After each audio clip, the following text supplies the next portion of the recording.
Vous voulez jouer à Donjons et Dragons mais vous ne savez pas quoi choisir. Envie de tester certaines armes tout en restant sauf si les choses se corsent. Alors peut-être... Comment? Le guerrier est trop bourrin, il n'a pas assez d'options magiques. Et vous aimeriez un compagnon animal. Bien qu'à cela ne tienne, pourquoi ne pas jouer un ranger? Bienvenue dans ce guide pour Donjons et Dragons par un débutant pour un débutant.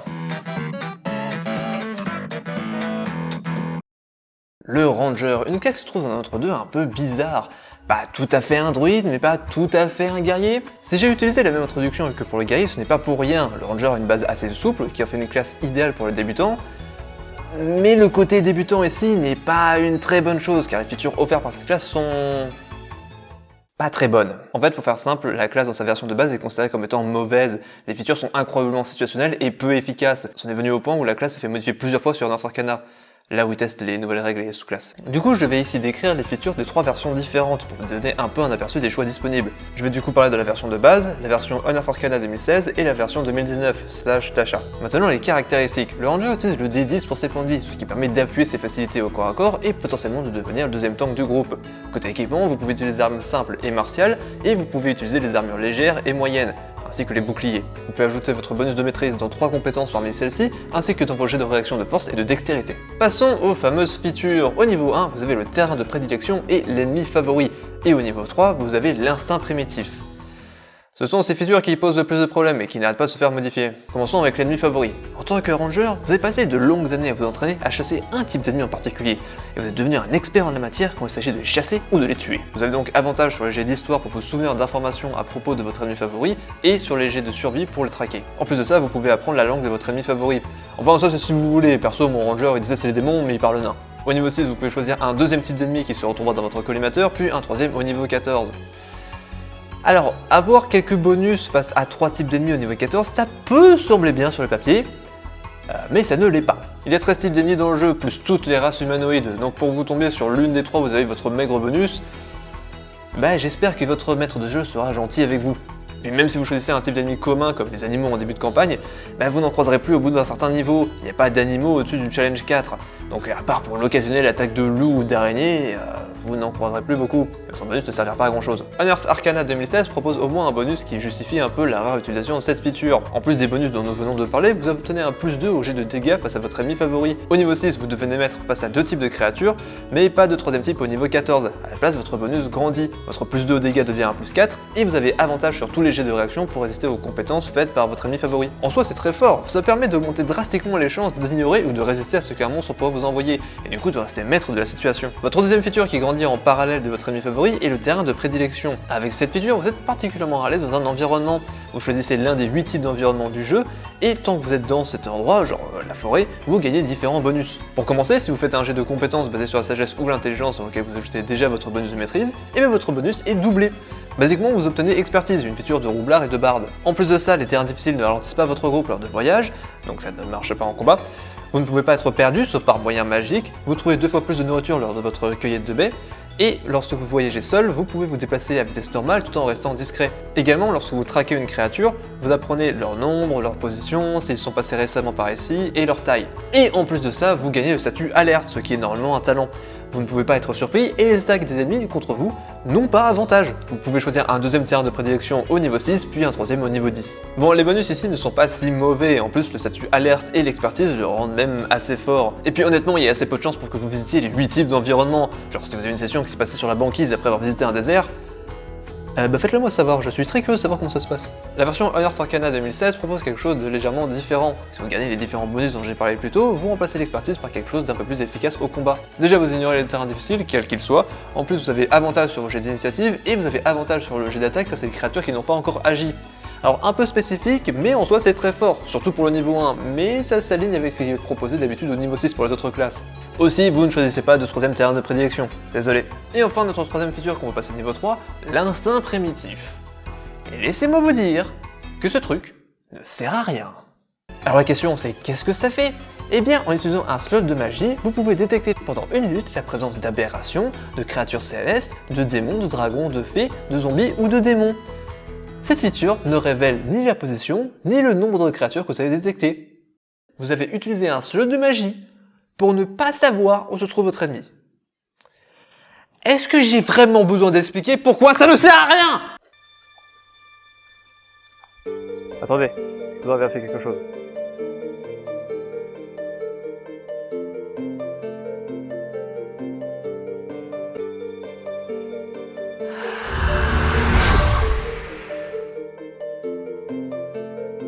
Ok, faites attention. Quelque part, dans cette forêt, il y a des démons. Et il y en a combien? Je ne sais pas. Et ils sont où? Je ne sais pas. Ils viennent vers nous au moins? Je ne sais pas. Waouh! Super utile! Oh, il y a du monde dans le coin. J'espère qu'on va pas rencontrer, hein.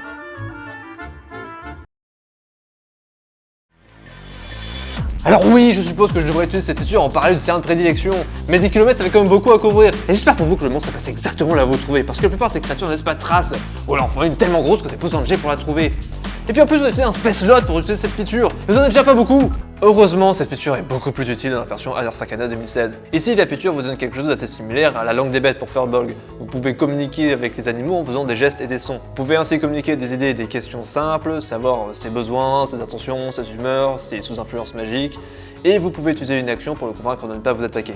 Et en passant 1 minute à vous concentrer, vous détectez la présence de vos ou votre ennemi favori dans un rayon de 8 km, déterminant leur position, leur nombre et la direction dans laquelle ils se déplacent, ce qui règle totalement le problème qu'avait cette feature dans sa version de base. Si j'ai gardé la version en 2019 Stage Tasha pour la fin, ce n'est pas pour rien, c'est juste que si UA c'est de conserver l'idée de base du Ranger, qui est la spécialisation tout en donnant des trucs un peu plus utiles. La version 2019 prend tout ça et le jette par la fenêtre pour proposer quelque chose de complètement différent. Ici, plus de choix offerts, les features fonctionnent sur tout le monde et partout, et proposent un ranger un peu plus opté sur la magie. Pour commencer, l'ennemi favori ne vous donne plus de bonus pour faire des dégâts ou chasser un type de monstre, mais à la place vous permet de lancer le sort Marque du Chasseur, un nombre de fois égal à votre modificateur de sagesse. Et du coup, la Marque du Chasseur devient un sort que vous connaissez de base plutôt que de devoir l'apprendre et prendre une place dans votre liste. Ce qui honnêtement devrait être le cas dès le début, non? Personnellement, je vois pas l'intérêt d'un sort qui est le sort signature d'une classe et votre principal moyen de faire des dégâts, mais qui en face vous limite dans vos options magiques.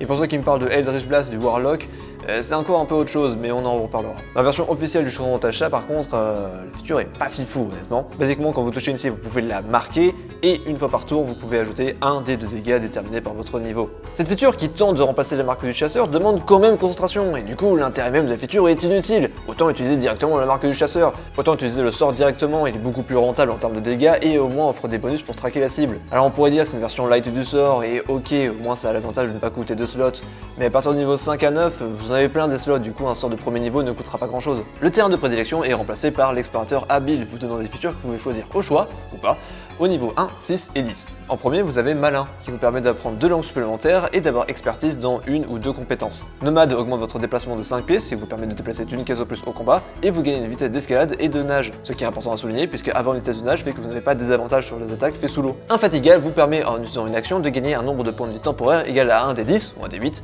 plus votre modificateur de sagesse, et vous pouvez utiliser cette feature un nombre de fois égal à ce même modificateur. Par-dessus ça, vous pouvez réduire votre niveau d'épuisement de 1 simplement en finissant un coup repos, ce qui est très fort, l'épuisement est normalement quelque chose de difficile à retirer. Enfin, l'instinct primitif ici vous donne une liste de sorts que vous connaissez et que vous pouvez casser une fois par jour sans coup de mana. Il y a des sorts vachement sympas comme détection de magie, parler avec les animaux, parler avec les plantes, et même communion avec la nature au niveau 17. Puis 3 pages pour parler des 3 features de base, ça en aura après du temps. Pour la suite, je vais rester sur la version UA 2016, qui est assez similaire à la version de base, mais je préciserai quand même les changements. Au niveau 2, vous obtenez un style de combat qui, un peu comme le guerrier, vous permettra de cimenter votre façon de jouer, à savoir corps à corps, distance, 1 ou 2 armes. En plus de ça, vous devenez capable de lancer des sorts, la tête de magie ça fait juste ici. Vous noterez que le potentiel grandit un peu comme celui du paladin, à savoir tous les 2 niveaux. Notez également que la plupart des sorts du ranger demandent concentration, donc vous ne pourrez pas mélanger les effets. Au niveau 5, vous pouvez attaquer 2 fois par action. Enfin, dans la version 2016, ce n'est pas tout à fait ça. Vous obtenez la deuxième attaque si vous choisissez une autre sous-classe que Maître de Bêtes. La raison à cela, c'est que dans sa version de base, le Maître de Bêtes est construit autour du fait de devoir utiliser une de vos actions pour commander à votre compagnon d'attaquer. Mais perso, je la donne quand même à mes joueurs, comme ça ils s'amusent un peu, quitte à être un poil trop puissant. Au niveau 8, dans les règles de base, vous obtenez la traversée des terrains, ce qui peut être utile, ou un autre pétard mouillé. Alors c'est un peu utile dans les règles de base parce que ça vous immunise aux terrains difficiles, non magiques. En plus de ça, vous ne prenez pas de dégâts d'environnement provoqués par des plantes comme les ronces. Et vous avez avantage au jeu de réaction fait face aux plantes, créées ou manipulées magiquement pour limiter votre déplacement, un peu comme le sort enchevêtrement. Si votre maître de jeu vous autorise à être immunisé au sort nid de ronces, alors là ça ouvre un paquet de synergie. Sinon, ça vous protège de 7 sorts du jeu et quelques monstres plantes. Ce n'est pas faux, et en plus c'est une feature de Druid à la base. Sinon pour le UA 2016, vous pouvez dasher avec votre action bonus.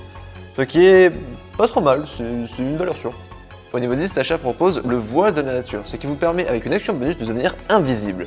Vous pouvez utiliser cette feature un nombre de fois égal à votre bonus de maîtrise et récupérer toutes les utilisations quand vous finissez un long repos. Sinon vous obtenez la capacité cachée à la vue de tous, ce qui fait que quand vous ne vous déplacez pas durant votre tour et que vous restez caché, les ennemis ont un malus de moins 10 pour vous trouver. Ce qui marche assez bien avec la feature niveau 14, disparition, où vous pouvez vous cacher avec une action bonus.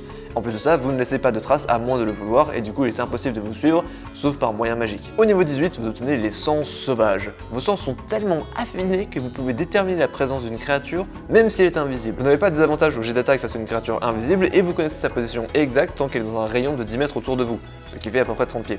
Cependant, vous devez être capable de voir et entendre pour garder cette feature. Enfin, au niveau 20, votre compétence ultime est incroyablement décevante. Vous pouvez ajouter une fois par tour votre modificateur de sagesse à un jet d'attaque ou de dégâts. C'est pas énorme franchement. Et encore c'est mieux que la version de base parce que là vous ne pouvez l'ajouter que si vous attaquez votre ennemi favori. Aussi, vous pouvez choisir votre archétype au niveau 3, ce qui vous donne des features au niveau 3, 7, 11 et 15, et comme toutes les autres classes, vous pouvez choisir un talent ou améliorer vos stats au niveau 4, 8, 12, 16 et 19. Phew, on va enfin pouvoir parler des archétypes. Les sous-classes les plus populaires sont très certainement le maître des bêtes et le chasseur. Je parlerai bien d'une troisième sous-classe, mais j'ai déjà gaspillé assez de temps à parler des trois versions de cette classe. Le chasseur propose de nombreux bonus et compétences qui permettent de faciliter de nombreuses situations. Au niveau 3, vous choisissez votre type de cible. Alors ici, il n'y a rien à voir avec l'ennemi favori, mais plutôt un type de situation. Par exemple, le briseur de horde vous permet d'attaquer deux créatures avec une même attaque si elles se trouvent l'une à côté de l'autre. Le deuxième choix, le tueur de géants, vous permet de prendre avantage de la taille de votre adversaire.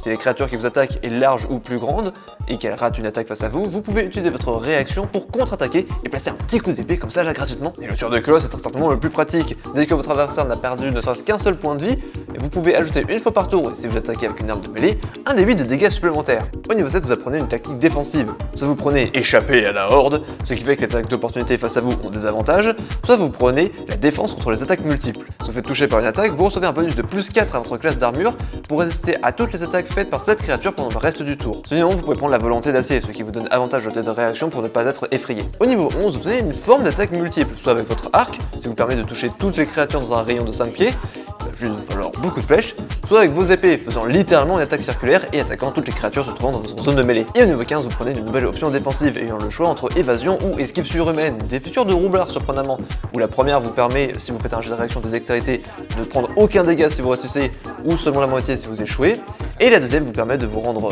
résistant entre guillemets à une attaque faite face à vous. Sinon il y a la troisième option qui est tout aussi intéressante, Stand Against the Tide, qui a été traduit par retour de bâton apparemment. Quand une créature vous rate avec une attaque de mêlée, vous pouvez utiliser votre réaction pour la forcer à cibler une autre créature. C'est pas mal. Quant au maître des bêtes, il s'agit d'une sous-classe particulièrement populaire qui vous permet de vous battre aux côtés d'un compagnon animal.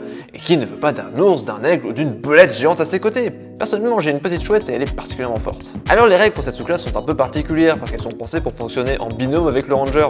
Mais comme on a des rangers assez différents, et bah du coup le maître des bêtes aussi est assez différent d'une version à l'autre. Même si la version de UA 2016 est assez puissante honnêtement. Ce qui est commun aux deux sets de règles, c'est que votre compagnon animal ne peut attaquer qu'une seule fois par tour et doit être une bête de niveau 1 quart ou moins, et il reçoit une partie plus ou moins grande de vos bonus. Dans la version de base, vous devez utiliser une de vos attaques pour donner une commande à votre compagnon animal, que ce soit fuir, attaquer ou aider. Si vous ne lui donnez pas d'ordre, l'animal prend par défaut l'action esquiver. La raison pour laquelle ça fonctionne comme ça, c'est pour ne pas augmenter le nombre d'attaques que peut faire le ranger au total.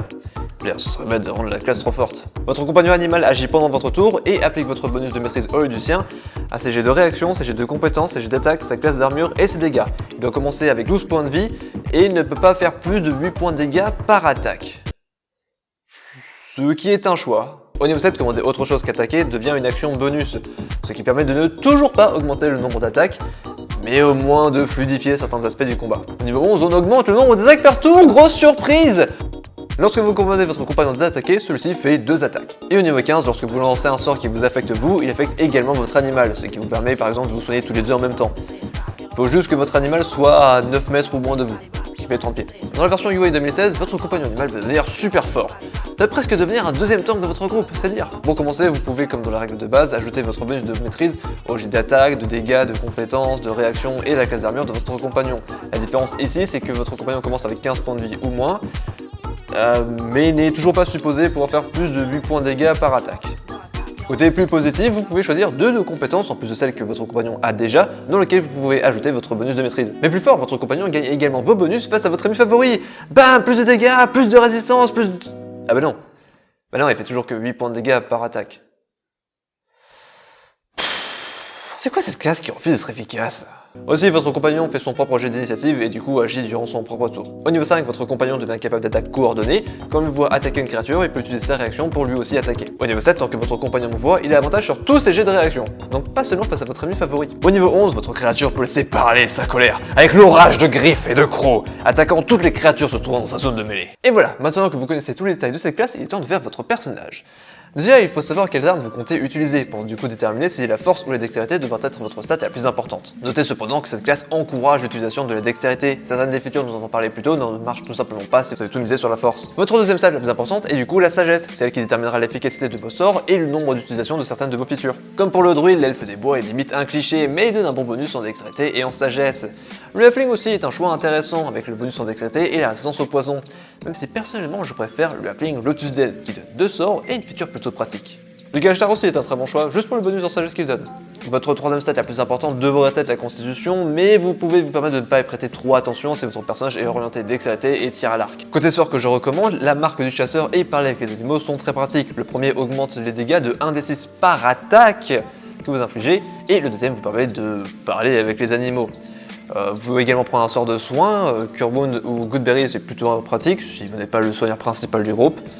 Absorb Element est aussi très sympa et Spike Growth permet de bien gérer les foules. Pour finir, je pense qu'il est clair que si vous voulez jouer Ranger, il faut être conscient des limites qu'impose la classe et voyez avec votre maître de jeu ce que vous pouvez aménager pour rendre votre personnage plus amusant pour vous. Shimei, que vous avez pu voir dans une ancienne vidéo, est construit en utilisant ce qui m'intéressait le plus entre les 3 versions que je vous ai présentées aujourd'hui, mais du coup n'est pas du tout legit. Merci Cerise. En face, Poppy Centaur est construit en utilisant les limites qu'impose la version de base de la classe.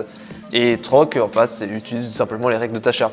Donc, à vous de voir ce qui vous plaît. Et voilà, avec ça, vous devrez être prêt à partir à l'aventure. Je m'excuse de la longueur de la vidéo et je vous remercie d'être resté jusqu'au bout. J'espère vous retrouver bientôt dans une prochaine vidéo et je vous souhaite une bonne journée. Salut à tous.